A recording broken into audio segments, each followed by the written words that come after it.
நம்ம நாட்டில் பொறுத்தவரை நம்மளுக்கு வந்து முழங்கால் மூட்டு பிரச்சனை இருக்கவங்களுக்கு வந்து வயதானவர்களுக்கு தான் அதிகமாக இருக்கு. ஸோ அவங்களுக்கு பார்க்குறப்ப அதோட சேர்த்து கண்டிப்பாக எல்லாத்துக்குமே வந்து பேக் பெயின் ப்ராப்ளம் இருக்கு, முதுகுவலி தேய்மானமும் முதுகு தேய்மான பிரச்சனைகள் இருக்கு. ஸோ அவங்களுக்கு வந்து இந்த மாதிரி ஃப்ரீ சைக்கிளிங் ஓட்டுறப்ப பேக் பெயின் வருது டாக்டர், வேற ஏதாவது ஆல்டர்னேட் இருக்கான்னு கேட்குறாங்க. ஸோ அவங்களுக்கு வந்து ரெக்கமெண்ட் சைக்கிளிங்னு சொல்லக்கூடிய இந்த சைக்கிளிங் அவைலபிளா இருக்கு. ஸோ இது வந்து ஒரு மாடிஃபிகேஷன் தான், ஸ்டாட்டிக் சைக்கிளிங்லேயே ஒரு மாடிஃபிகேஷன். இதுல பேக் ரெஸ்டோட வந்துடும், அதாவது ஸ்பைனுக்கு வந்து ஒரு சப்போர்ட் பண்ற மாதிரி ஒரு பேக் ரெஸ்டோட வந்துடும்.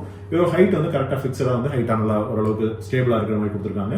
அதே மாதிரி இதுல வந்து பெடல் பார்த்தோம்னா கொஞ்சம் முன்னாடி இருக்கிறதுனால நம்மளுக்கு கம்ஃபர்டபுளா ஃபீல் பண்ணுவோம். ஸோ இந்த மாடிஃபைடு சைக்கிளிங் வந்து நம்ம பேக் பெயின் இருக்கவங்களுக்கு நம்ம சப்போர்ட்டோட நம்ம யூஸ் பண்றது மூலமா நல்ல பெனிஃபிட்ஸ் கிடைக்குது.